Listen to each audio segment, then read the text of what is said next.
Hello, friends, and welcome to Escaping the Mouse with your host, me, Breck Rowell. All right, so I got into work today, and it turns out that the shift last night managed to burn out all the production, and everything was down. And basically, for the when I arrived today, we had our little meeting at the beginning of the shift, and that was confirmed by the boss. And basically, what happens is now we are on shutdown. Now, what he wanted us to do is there's some stuff that we need to get out of the manufacturing area.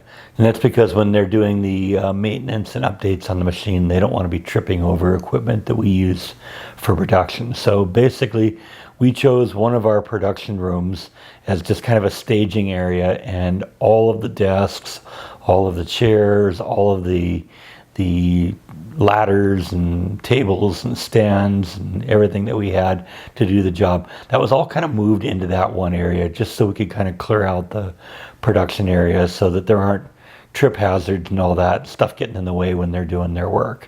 So that took about 2 or 3 hours this morning, and then I went into the computer lab and just spent a bunch of time doing procedure reading. I actually got talked to by the manager today. He said that he got my email requesting that I push stuff out, and he was amazed how much I had. So what he did is he told me that he was going to push everything out to about mid-April, which should give me some time to get this stuff taken care of. And like I said, I spent a little time in the computer room today, got a little bit more. Got a few more of the procedures done, another 5 or 6 or 7 of them done. And so that's really how I'm going to deal with it right now, is just, a little bit at a time. And I got a couple weeks now where I can do procedures, for every day for a little while. I've gotten approval to come in during the off days and finish that up. And he told me, don't worry about getting it all done. It's like, it isn't a problem as long as the due date's pushed out and I have a little bit of wiggle room on there. And this is a perfect time to do it. You need me to know all this stuff so that when we go back into production in a couple weeks, I'm ready to hit the ground running. So this is actually a good opportunity for me. So, I'm going to work a few days. I'm going to work every day, I think, and I'm going to go in and spend a couple hours in there reading SOPs, taking exams, and all that fun stuff. And also, I every once in a while when I'm doing this, I need to just kind of get up and move around. I'm kind of an active person, and even back in the old days and other jobs, when I had a desk job, I had to just get out and walk a little bit. So every once in a while when I'd get a little stiff or something like that, I'd just, go over. When I was at WIA was in a really odd shaped plant because at its widest, it was maybe 50 feet wide, but it was like 100, or it was like half a mile long. So what I would do is get out of my office, walk to one end of the building, walk to the other end of the building, and then back to my office. And I was ready to do some work again. And I've been doing that a little bit today. I spent about 2 hours reading SOPs, went out and took a break, and got something to drink, went to the cafeteria and got something to drink, went back, read another couple of SOPs, and then decided I wanted to go out and do a walk. And so I just kind of walked around the plant, ran into some of my team that was in the process of taking down one of the machines that they have to do. See, there's a lot of the stuff that we're doing is we're bringing in the manufacturers of the machine to have them do the servicing for us.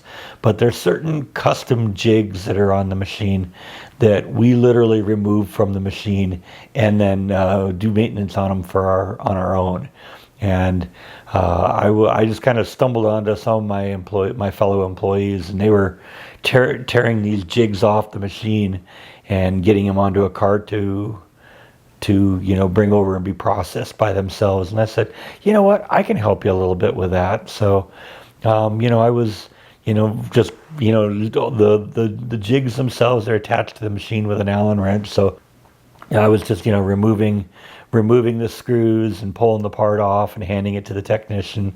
It was a good little distraction for a little while, and, let me get up and work up my pulse rate a little bit, and then be ready to go back and read some more standard operating procedures. So I left about 1:30 today.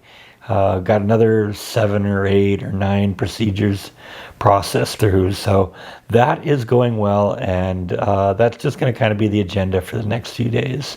It also means I'm probably not going to be working 12-hour days, so I may actually be able to sneak in a day video for you at some point. It's not going to happen today because I'm a little tired right now. I've been maybe burning the candles a little too much on both ends.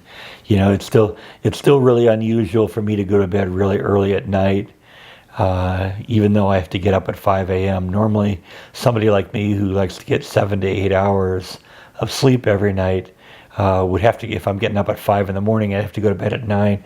Well, my body's just not going to let that happen. So, I've been pushing it out a little bit till like 10 or 10:30 or something like that.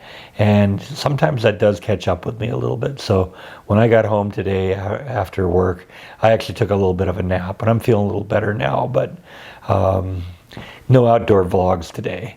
But, maybe tomorrow, maybe the next day or something like that. And then it's going to get all weird because then I'm going back to California for a few days. And that kind of brings me off onto another tangent I want to talk about. YouTube is at it again with me. I figured out yesterday, I just happened to jump into the page on the YouTube studio page that lists all the videos I have up, because I've been getting a little sloppy about getting things uploaded, and so I wanted to find out exactly how many videos I had up and where I had to start scheduling dates. And it turned out that over the past 2 weeks, YouTube has demonetized about a dozen of my videos. Basically every video for the last 2 weeks where I've been talking about my dad, talking about him passing away, talking about the plans for the funeral, talking about the eulogy. Yeah, they determined that's all unsuitable for advertising. And, this is one of the things, in addition to the headache of them demonetizing all my videos, it really frustrates me that they're such cowards about it. They don't even alert you that they've done it. They could very easily send me an email. There's an email attached to my YouTube account. They could very easily send me an email saying, hey, if we've done this, if you think there's an issue with it, here's a chance to deal with it. Here's a link to have your videos reviewed. No, you just got to wait and find out about it. And it's just a matter of when you happen to look. And if it takes you a week to figure out, oh well, tough luck. You don't get advertising revenue for that week or however long it took. And it's really, really frustrating. And I did find out about it last night. I requested that they review each of them because, that's about all you can do. And got news today that all of them have been approved, and of course they're really happy to do that. When they say, oh, they'll send you an email saying, hey, congratulations, great news, your videos have been deemed suitable for all advertising. It's like, yeah, I don't know, but you guys are the ones that basically you aren't telling me that my videos are suitable for all advertising. You're admitting to me that your AI got it wrong again. And you just ended up wasting a whole bunch of time having one of your employees, or in this case, probably several employees, have to sit and watch my video from beginning to end. And you've also robbed me of the revenue I would get from advertising during the peak period of my videos. Because let's face it, the peak viewing of my videos comes in the first 24 hours after it's posted. So if YouTube demonetizes it right out of the channel, that peak time where I get the most ad revenue, it's gone. And there's no getting it back. You can't say, hey, your AI screwed it up and robbed me of my revenue for those days. No, you're just out of luck. So, this is just really pathetic on YouTube. They really need to get this processed and figured out what's going on. You'd think by now that a company like YouTube would be trying to figure out ways to maximize their revenue. And it would seem to me that one of the best ways to do that is not waste money unnecessarily. And if your AI is getting too many false positives to the point where you're having to sit there and review every video manually, you are wasting money. Just fix your AI. The truth is, if you really get down to it, of all the videos, all the live streams I've posted over the last almost a year now, probably a third to half of them have been demonetized at some point. And with two exceptions, one live stream and one of my regular videos, every single time when I asked for a review of it, every single time they went back and said, yep, you're right, there's nothing wrong with this video, and they restore the ad revenue. And in terms of the videos that it's happened to, that they didn't do that, one of them was that video I did a couple months ago about the lynching and torture murder of Jesse Washington after he was accused of murdering and raping a white woman. Yeah, okay, I kind of get that one. I understand how advertisers may not want to be advertising on a topic like that. So I sort of get that one. Now, there was also a live stream that was demonetized, and after review, they determined, yep, that one isn't suitable for advertising. I still have no idea why that is. So I don't think they even know, because, if you ask, they won't tell you.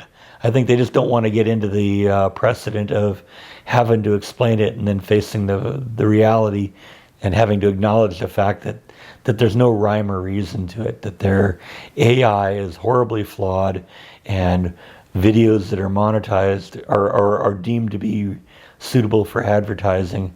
It's all really random depending on the individual thoughts of the person who watches it. And since everybody has their own opinions, has their own biases, videos that may be approved by one person might be disapproved by another one. I don't have any doubt, for instance, on that live stream that I did, that if somebody else watched it, there'd probably be no problem with it. But it was just somebody maybe was having a bad day and just decided they were gonna take the revenue from every person they watched. I don't know. Maybe they were mad at their boss. Maybe they're mad at YouTube. Who knows? But if you're going to do something like this, where you're taking the revenue of people who are contributing freely to your company, you'd think you'd want to get that right. If for no other reason than just for financial reasons, because, when they steal my revenue, they don't get their cut of it either. And then they end up wasting a bunch of money to find out there's nothing wrong. I don't know. It's just crazy, but that's just what we're dealing with. I guess YouTube has money to waste.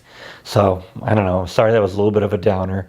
As if the rest of the content this week has been so upbeat and exciting and happy and all that. But whatever. I think that's all that I have for today. Thank you as always for watching, and I will see you next time on Escaping the Mouse. Good night.